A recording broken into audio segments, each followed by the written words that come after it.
What's up, lacrosse fans? My name's Lorne Plant. Michigan High School lacrosse lives here. Welcome to Face Off. Sean Baligian and the coach, Greg Durham, will be along shortly to discuss on the scheduling of tough teams. Is that a good thing or not? Well, State Champs Face Off is presented by Lawrence Technological University, several world-class undergraduate programs, and over 24 NAIA Division II level varsity sports, including men's and women's lacrosse. The NAIA Women's National Championships are being hosted by Lawrence Tech this week, Wednesday through Saturday. Lawrence Tech's women's lacrosse team currently ranked number 1 in the NAIA in the entire United States. Recruit yourself by visiting l2athletics.com. Let's recap this past week's coverage. We start with the Macomb Area Conference Red Division matchup as Macomb, Dakota brought in the Romeo Bulldogs. Dakota won the White Division in 2021, bumped up to the Red, haven't missed a beat. Cougars led 4-1 after the opening quarter. It continued from there, led by the junior Carter Call, who scored the hat trick.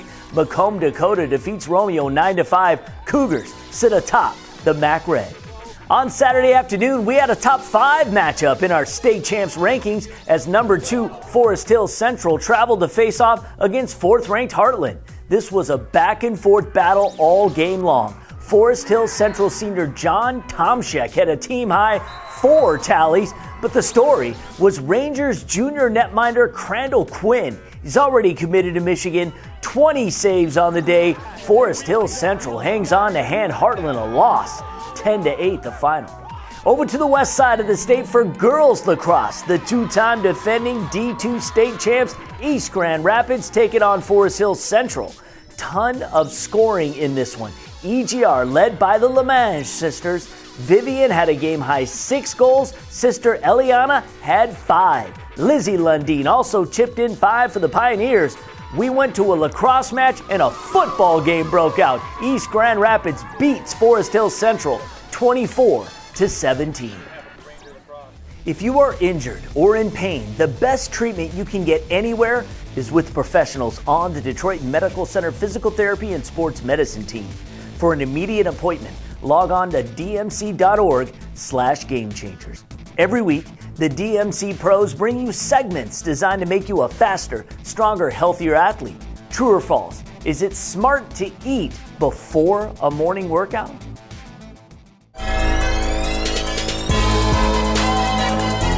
Hi, I'm Laura Ramus with DMC Physical Therapy and Sports Medicine with today's Game Changers Pop Quiz. True or false? Should I eat before a morning workout? The answer can be true or false, and here's why.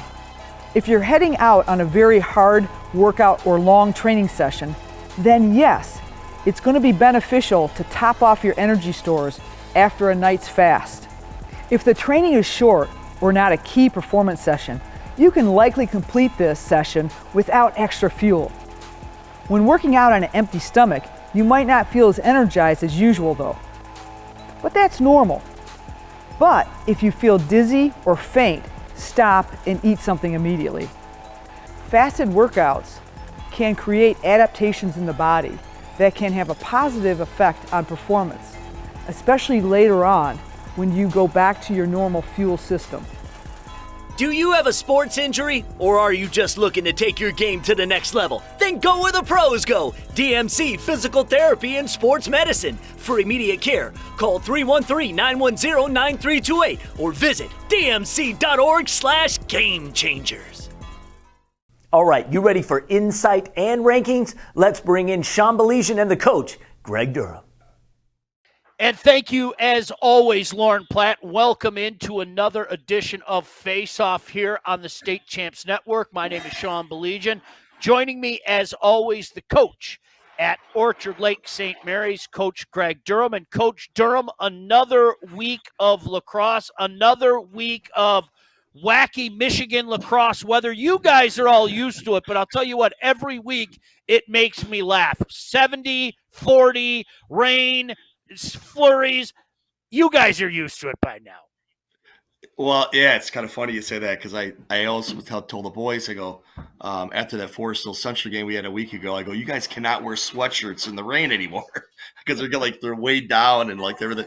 It's just hilarious. So that's one of the funny things about those games. But then we played this week, and both games were that CC game that we played was a little colder. And then at the end of the week, we played Grosse Pointe South, and that was much warmer, better conditions. Actually, probably the nicest day we've had so far this year in lacrosse, from our standpoint. But we're starting to see warmer weather. That's great. Yeah, and you know what? The action's starting to warm up as well. The one thing that I love about lacrosse, if we haven't mentioned this before, and I don't want to suggest that anybody's ducking anybody in any other sport, but the one thing about it, Greg, there are marquee games every week, and I keep tabs obviously on, your top 10 every week and how you perceive things. And, there are various polls out there, and I love it because to me, the more the merrier. It gives the game some more exposure. But that's the coolest thing about every week. There's just, that marquee game, and we do our best to talk about them here, but there's always a game that is intriguing in one way, shape, or form. Nobody's ducking each other in regards to this sport. No, what it does is that you see, and I mentioned this before, you have your top 5, top 6 programs in the state of Michigan for boys, and then there's like 20 teams that are very similar. They're just maybe not as experienced, or they might have a down year with in numbers or whatever it may be, and it happens to every program. Don't get me wrong, unless you're Brother Rice or one of the other ones, but for the most part, everybody has this imbalance, and they're pretty much level playing field. Like I said, I think we've played. Right now we're 6-5, but we've played. I bet you 8 of those games that we've played have been won or lost by more than no more than 2 goals. That's just it's really well balanced. So that was really a nice thing this year, is that we're very, very it's very balanced across the board, I think, for some of these teams, and it's really nice to play because they're all competitive. And that's what you really want. You want kids to be engaged in every game. Nobody likes blowouts. I don't like blowouts. And I've been on both ends of them this year. So you don't want that, and the boys don't want that either.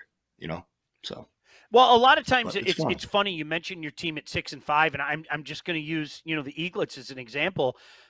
Don't pay any attention to the record quite often with some of these teams. It depends on what type of slate they're playing.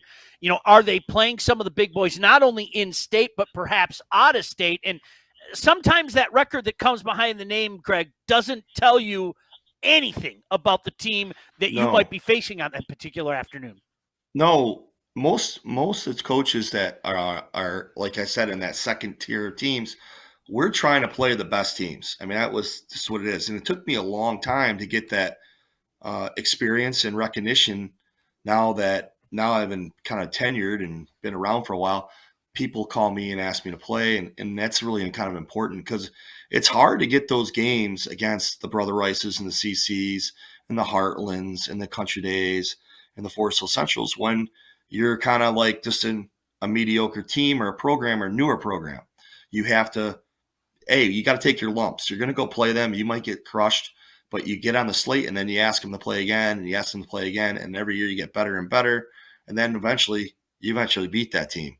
And that's what's going to really, and that's what I did. It took me a long time to do with some teams, and there's some teams I haven't beat yet, but hopefully sooner or later we'll get down that road and win one. But like I said, it's great for character building. You learn a lot about yourself. You see a lot of stuff on film. Playing a great team is a good thing.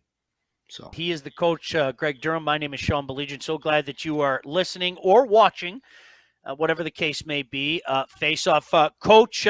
Take a look at your top 10 this week, and I'll give you the privileges of telling everybody. Not much of a shakeup, but let's hear it from you. Well, here's the biggest game this past week was Forest Hill Central played Heartland and beat Heartland. Fantastic game. One of the things is probably the player of that game was Crandall Quinn, goalie for Forest Hill Central, played unbelievable. Probably one of the top goalies in the Midwest, if not the state. I think he's committed to Michigan. Just a great kid. He's only a junior.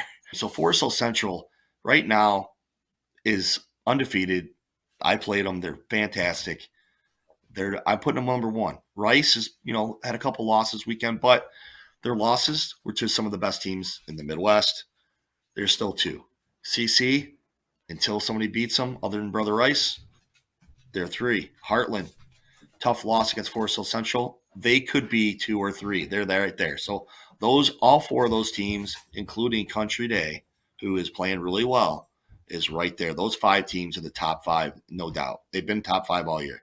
Before we get to the girls, I think the top 5 is pretty much solidified, if I'm not mistaken. But what makes it intriguing is, okay, there's a next group where perhaps there are some interchangeable names that are looking to take that pop into the top 5.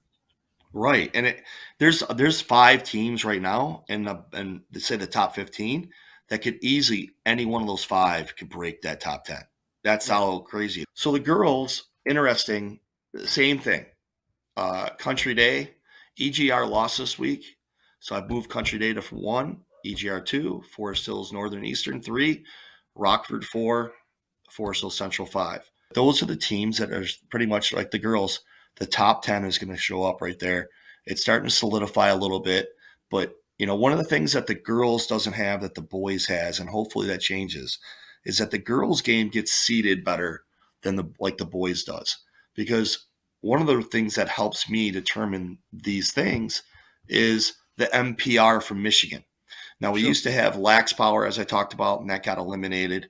So they have lax numbers, which does a good job. But the thing is that, when you have teams that play other teams out of state, it doesn't get reflected in an MPR for Michigan, and it makes the rankings in Michigan only better balanced. So the girls don't have that system yet. And hopefully down the line, once they decide to finally seed the girls like they do the boys, which everybody wants it, hopefully that'll change. Hey, if you want to hear more of the conversation, make sure that you head on over to Spreaker.com and just search State Champs Face-Off. Help support the game that we all love. We wouldn't be here if that wasn't the case. And always a pleasure chatting with you. For the coach, Greg Durham, I'm Sean Baligian. Thanks for watching and listening to Face-Off. State Champs Face-Off is presented by Lawrence Technological University. LTU offers over 24 varsity sports for men and women, along with several dozen world-class undergraduate programs. Athletic and academic scholarships are available in all sports. Visit ltuathletics.com and recruit yourself. Face-Off is also brought to you by the Michigan High School Athletic Association, promoting the value and values of educational athletics. The Detroit Medical Center Physical Therapy and Sports Medicine Pros. Do you have a sports injury, or are you just looking to take your game to the next level? Go where the pros go. Visit dmc.org/gamechangers. Detroit Athletic Club Foundation's Male and Female Athlete of the Year Awards. Stay tuned for the announcement of this year's 12 nominees coming soon. Who will be this year's Male and Female Athletes of the Year? Find out live Monday, June 6th, only on the State Champs Michigan Network. U.S. Navy recruiting, call 313-315-2560 and talk to a local officer to find out how the Navy can take you anywhere from the sea to the stars. Oakland School's technical campuses are designed for any student who wants to graduate high school with industry certifications, on-the-job experiences, business connections, and college credits. Check them out at ostconline.com.